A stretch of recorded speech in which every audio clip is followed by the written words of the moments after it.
Gurur Brahma, Gurur Vishnu, Gurur Devo Maheshwaraha, Gurureva Parabrahma, Tasmai Shri Gurave Namaha. Chinmayam Vyapyat Sarvam Trailokyam Sacharacharam Atpadam Darshitam Yena Tasmai Shri Gurave Namaha.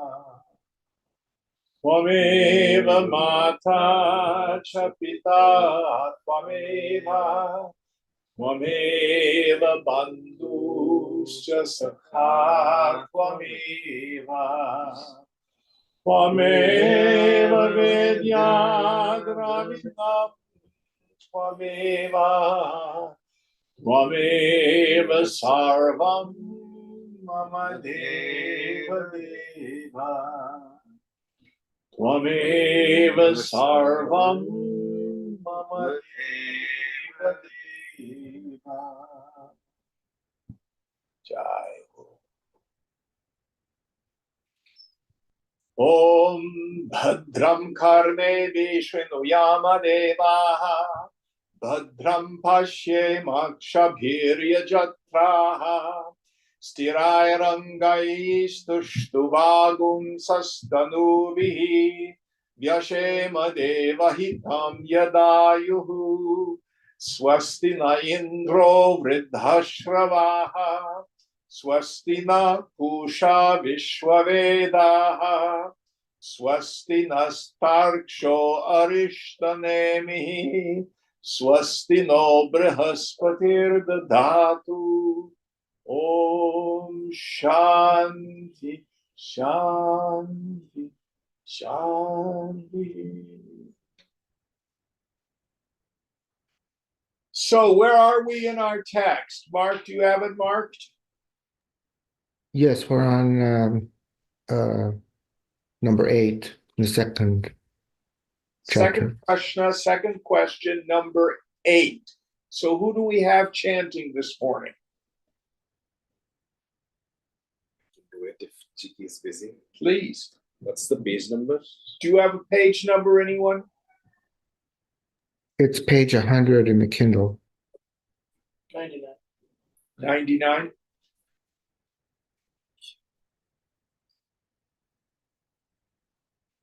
So to review where we are, remember there was an allegory, the story of all the various devas, here meaning the sense organs, the organs of action and knowledge, the mind, the intellect, and the ego. They all said, we're the most important. And Prana said, oh, really? And Prana says, well, bye-bye, guys, I'm leaving the body. And all of them with Prana. Prana comes back and says, now understand who is the most important. Prana. So again, prana is not breath. Prana is the vital force, the life energy. Understand very importantly, in other texts, prana is used as a name to indicate the self. Here, it's not so. Prana simply means energy. The prana is intelligent, meaning cells know how to divide. The heart knows how to beat. But it's fundamentally jada, inert. It is not sentient. You are sentient. And we went briefly into the Panchavayu, the 5 divisions that the prana divides itself into. The main prana, which is the inhalation, the breath. Apana, which is the exhalation, and also some people would say elimination. Then we have samana, based on the word sama, equal. This is digestion and the assimilation of food throughout the body. All the cells are nourished by the food we eat. Dhyana, the circulation of the blood, starts with the anahata chakra, the heart center, which then pumps the blood and it keeps dividing into all the capillaries. So in the morning when I check my blood sugars, I take my little lancet and I go, look, there's the blood at the very tip of my finger. Dhyana. And then udana, which controls thinking, but it also is the ejection of all of the pranas from the body. So udana is active in the deepest meditation. When we lose our identification with the physical body. And of course, at the moment of death, hit the red button, ejection, out goes the whole subtle body, leaves the physical body impelled by udana. All right, that's kind of a review where we've been. So let's take the next mantra, please. Indrastatvam prana tejasa rudrogna si parishrashita tvam nattarikshe charasi surya sattvam jyotisham pati. O prana, thou art the Lord Indra of all energy. Thou art Rudra in your destructive brilliance, and the protector on all sides in your mild form. Thou movest in the sky, thou art the sun, the Lord of all life. So here in the language... Could I just say that we were actually starting on number 8, not number 9. Oh, number 8. I'm sorry. I just went, okay. Devanama si vahimna tamaha pitrinam prathama swadha rishinam charitam satyamatharva digrasamasi. Thou art the best carrier fire of all the obligations, of the oblations to the gods, and thou carry the first oblations to the forefathers. Thou art the true dynamic principle behind the senses, which are the essence of the body.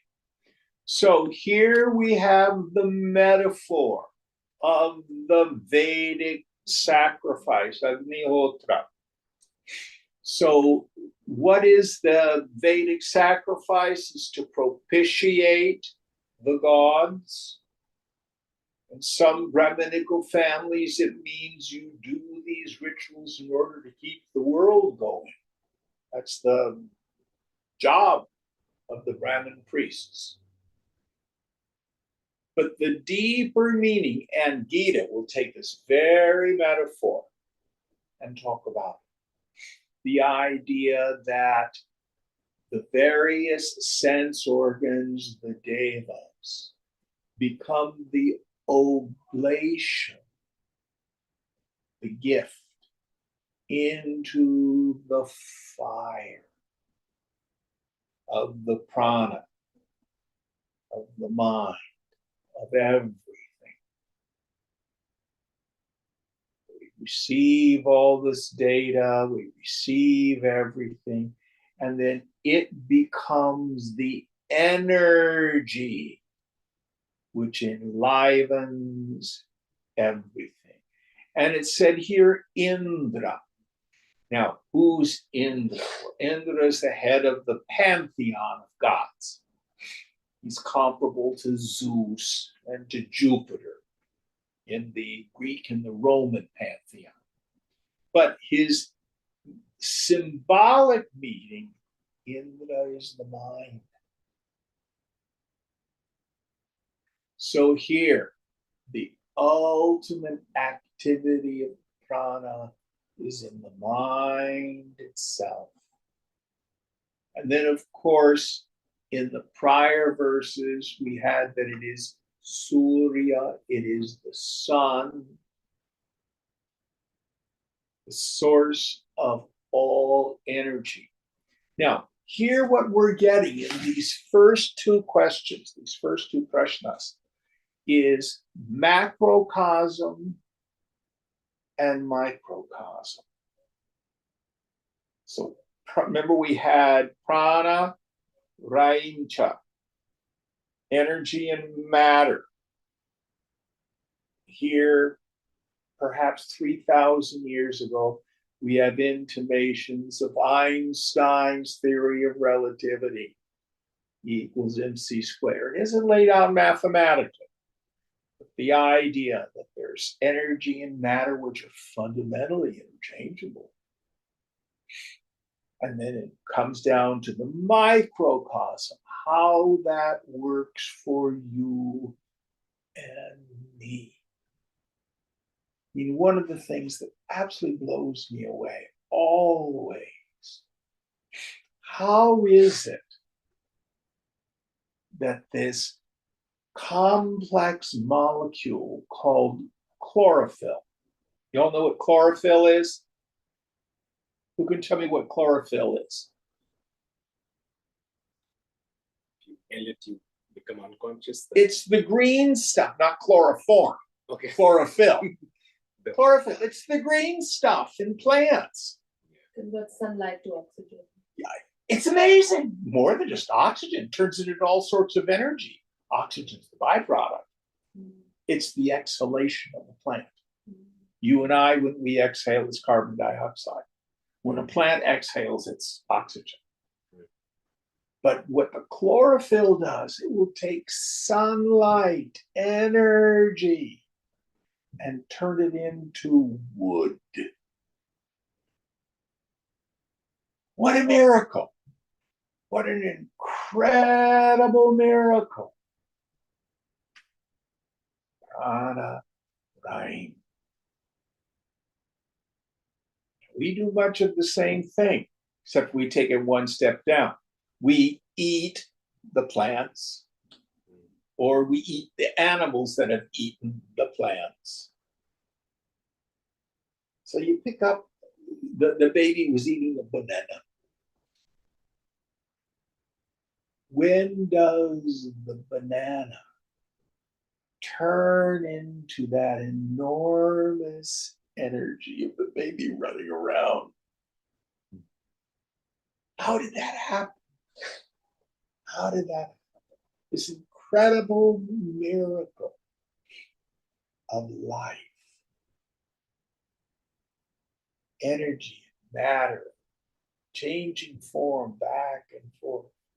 And of course, the entropy, all the forms change and die.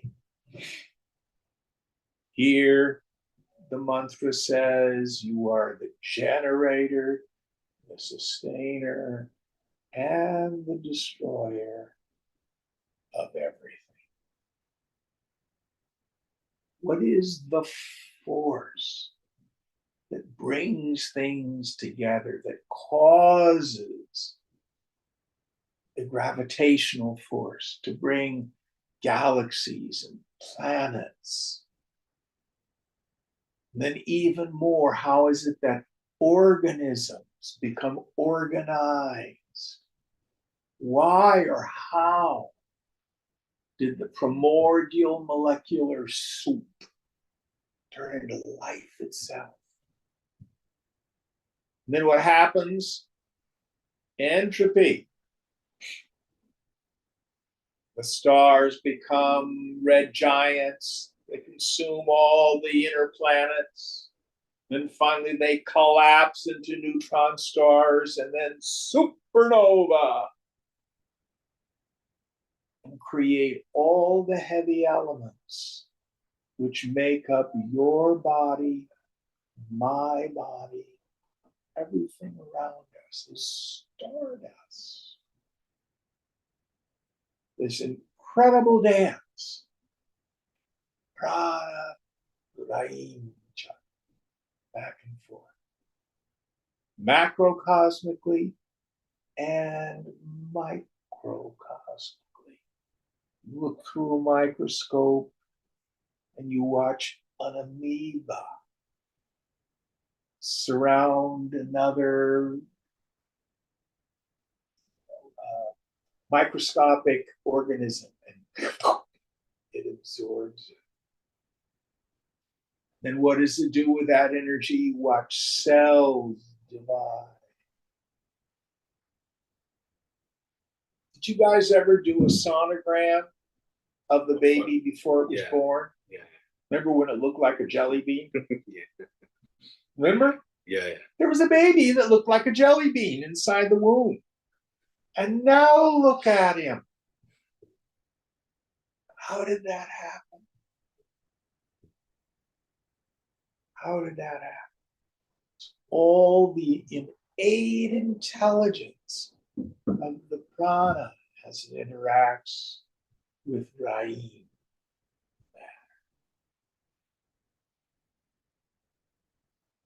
And this is the world. This is the world. Any thoughts on this? Now, part of what the mantra is inspiring us to do is appreciate the incredible, awesome beauty and power of nature herself. Yes, it's all light and dream. Yes, it's all the play of consciousness. But in the world of Saguna Brahman, Brahman with qualities, the Jagat, the manifest creation, is this incredibly intelligent dance. All right, next mantra. Do I go to 10? I read that. You read 9, but read the English. Okay. O Prana, thou art the Lord Indra of all energy. Thou art Rudra in your destructive brilliance and the protector on all sides in your mild form. Thou movest in the sky. Thou art the sun, the Lord of all life. So here the ancients had the intuitive sense that all life on earth is dependent on, energized by the energy of the sun. And here in the poetry of the Upanishad, the energy behind the energy of the sun is this subtle form, prana itself. Prana itself. And again, what I had shared before, it is the origin, the sustaining, and the destructive force.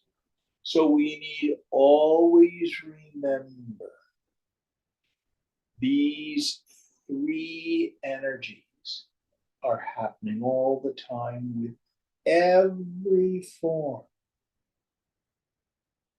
Something comes into existence, not out of nothing per se. It exists for a while, it ceases to exist and goes back to the Panchavayu, matter and energy, and then it's used to form something else. So we'll go back to the baby eating the banana. The banana tree grew. Because of prana, it bore fruit, bananas. Came into existence, existed for a while. And what did the baby do with the banana? Killed it. Ate it. And the banana turns into the baby. And in another 70 or 80 years, the baby will be food for worms. What happens? Maybe another banana tree will grow. That's the cycle of all forms.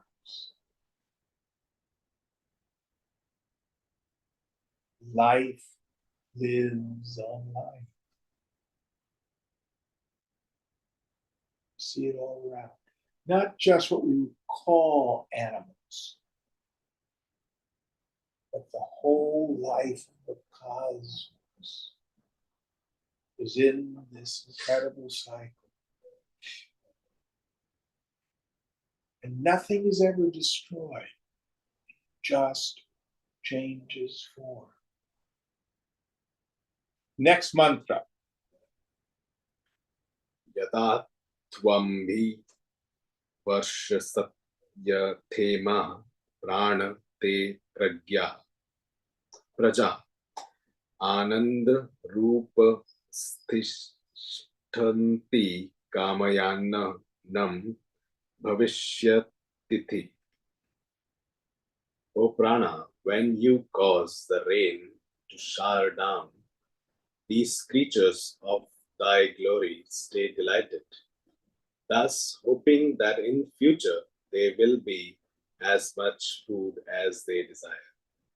So it's Praja, the origin of the birth of everything.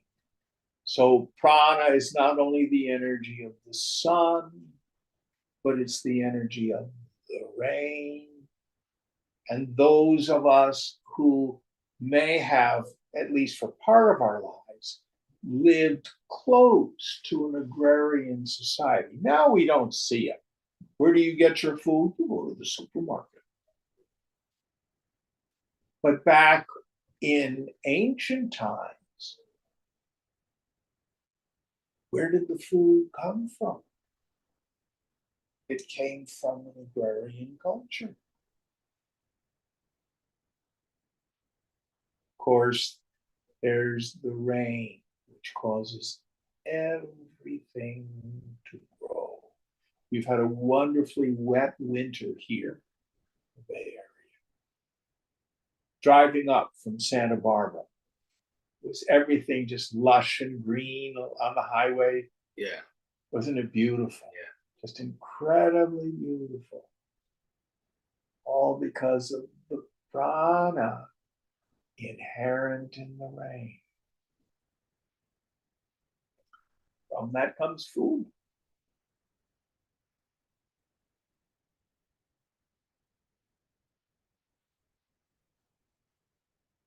And then the various animals, they take the food, it moves through their systems, which becomes fertilizer for the next generation of plants. You walk through a forest, and underfoot are the leaves that have dropped. You can smell the smell of that mulch. Have you ever done that? Gone through a forest and the decaying leaves, the logs and stuff. It's a very rich, loamy fragrance. Yeah. And what are they doing? They're turning back into nutrients for the next generation of plants. This constant cycle of life transforming.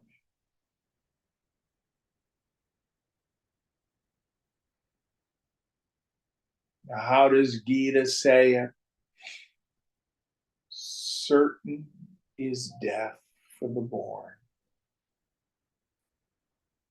Certain is birth for the dead.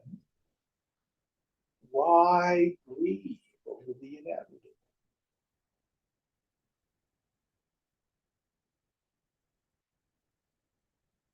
Doesn't mean to be afraid. It means to cherish the moment. So your son's, what you said was a year and a half? Mhm. I promise you, in a blink of an eye, he's going off to college. It'll be so fast. Aren't they wonderful when they're only a year and a half? They're so much fun. Mhm. It will pass sooner than you can imagine. Sooner than you can imagine.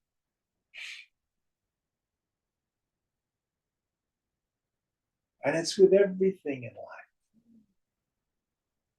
So the invitation is cherish it, enjoy.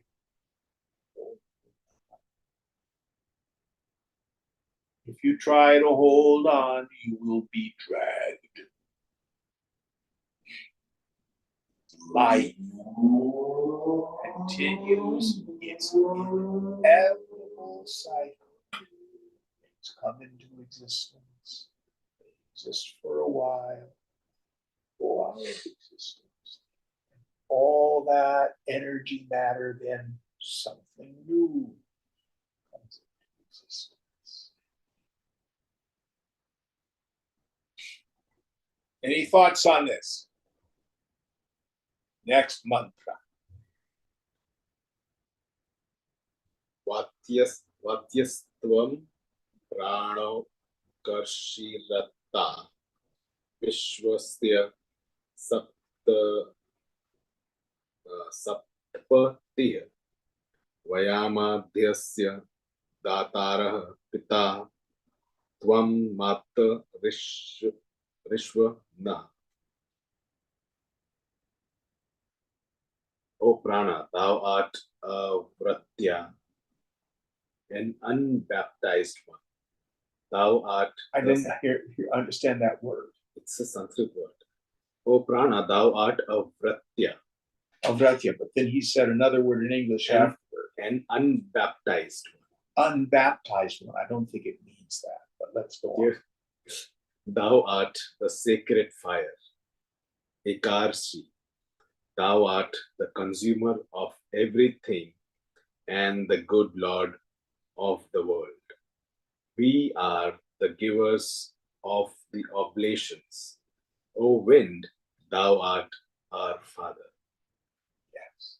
So Vayu, the wind here, another name for prana.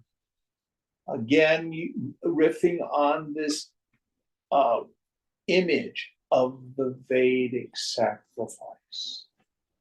So everything gets fed into the fire of prana, which consumes it, transforms it.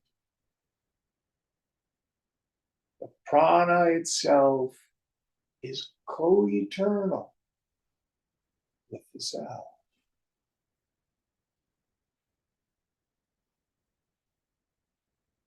Remember going back to the very first question. The answer was out of Brahman by means of Maya Shakti comes the creator God, Prajapati, who then separates into two, prana raincha. From that, we're seeing how everything is created. I'm not sure what he means by unbaptized one. That's a Christian. What was the Sanskrit word again? Avrata? Pratya. Pratya. Pratya. Pratya. Pratya. With a V. I'm not sure what that means. I don't know. But it has no beginning. It has no origin, is the idea that I think he's right. In the next paragraph, it says, all are born impure. So unbaptized, would that be? Okay, so in the Christian tradition, you have original sin. Yeah. So the idea here on that is all creatures are born into this world in the state of spiritual ignorance. We do not know who we are. Because of that, three ideas arise. One, I think for humans, I think I'm a person. You might think you're a dog, you might think you're a bird. For us, I think I'm a person. And that feeling always has a neediness to it. And I see a world of name and form separate from me. And I believe it is inherently joy giving and misery producing. This is a klesha, an affliction. This is a dosha, a defect. This is an impurity. And here he's saying all creatures are born with this. The prana itself is not touched. Creatures are. What's our job? Ultimately, it is the prana itself which then moves us towards liberation. It's just out of the funny farm of ignorance. All right, next one. Ya te tanuvrachi pratisthita ya shrotre ya chakshushi ya cha manasi santata shivam tam guru moktakrimi. O prana, make auspicious thy body. Make us what? Make auspicious Make auspicious the body. thy body, which always abides in the speech, in the ear, in the eye, and also which pervades in the mind. Please do not go away. So here we have an invocation for a good, healthy, prosperous life. But there's a deeper implication here. I talked about how the body is essentially a vehicle for the satisfaction of desire, for the garnering of experience. There's a deeper purpose for the body. The body is essentially an instrument for the realization of the self. That's where we're all headed. So here, when the mantra invokes prana's grace, that our senses be active, that the prana work well in the body, that we be healthy. It not only means that I can have an enjoyable, active, and prosperous life, but it means also I have the yoga bala, the power of yoga to pursue moksha. So let me see if I can give a practical example. Who here has had something significantly wrong physically, where you have pain, and tried to meditate? Harder? Yeah.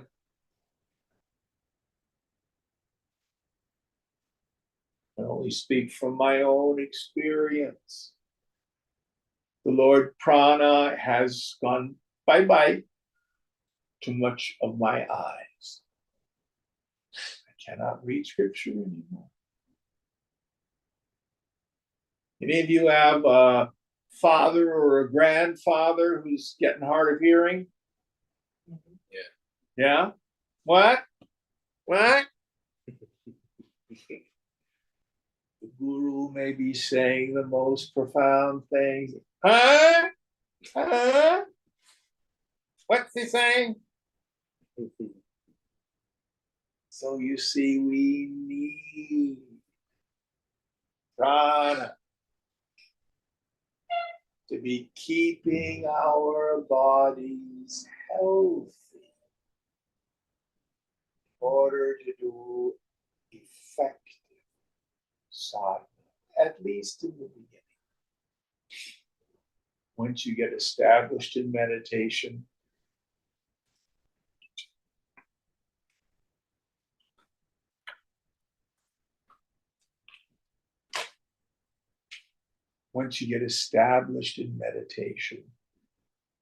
then it can work a little easier.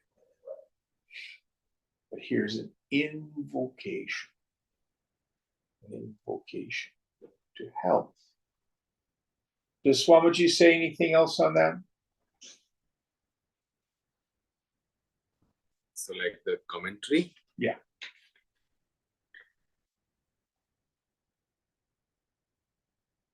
Almost, I mean, there are like 4 paragraphs. Do you want me to? Just read the first one, see what he says. Sure.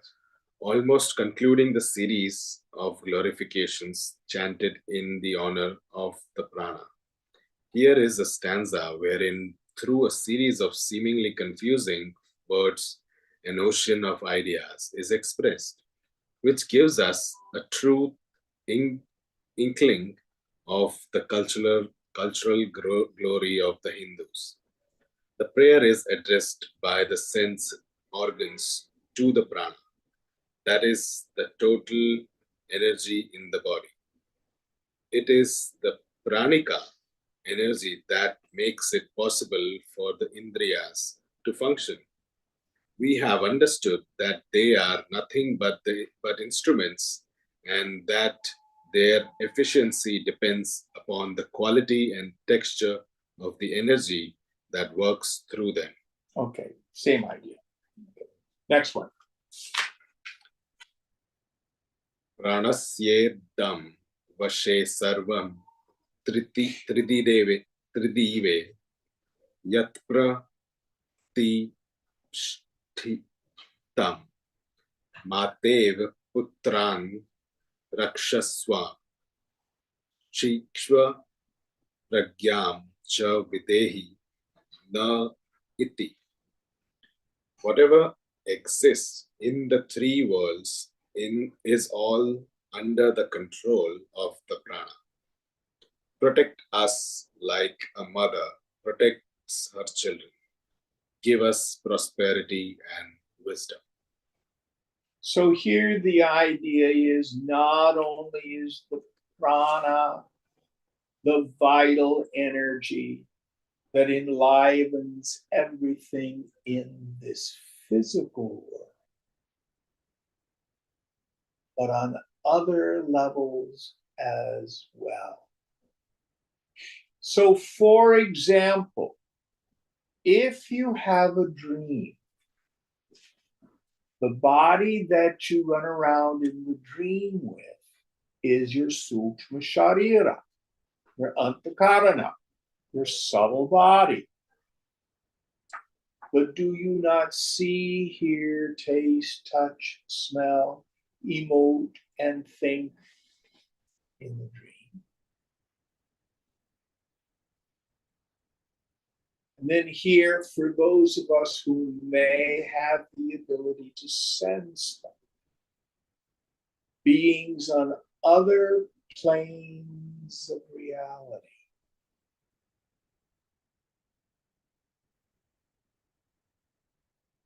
It is the prana that keeps all that together.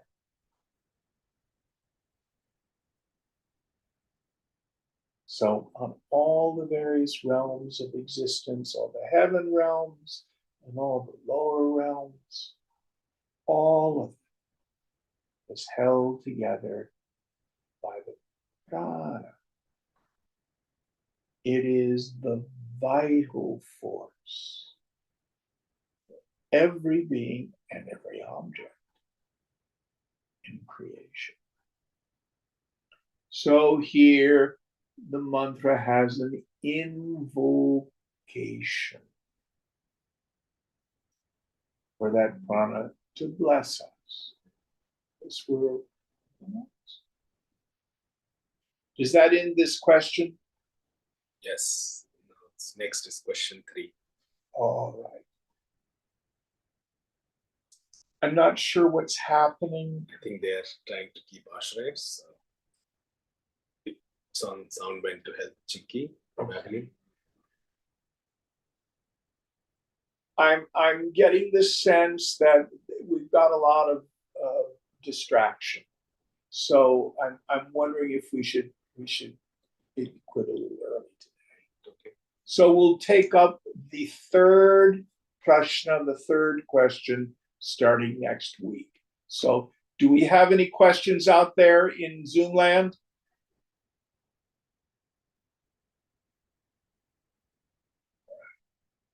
Om Purnamada Purnamidam Purnat Purnamudachyate Purnasya Purnamadaya Purnameva Vashishyate.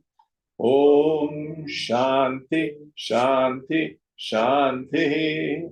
Hari Om Sri Guru Pyo Namaha. Hari Om.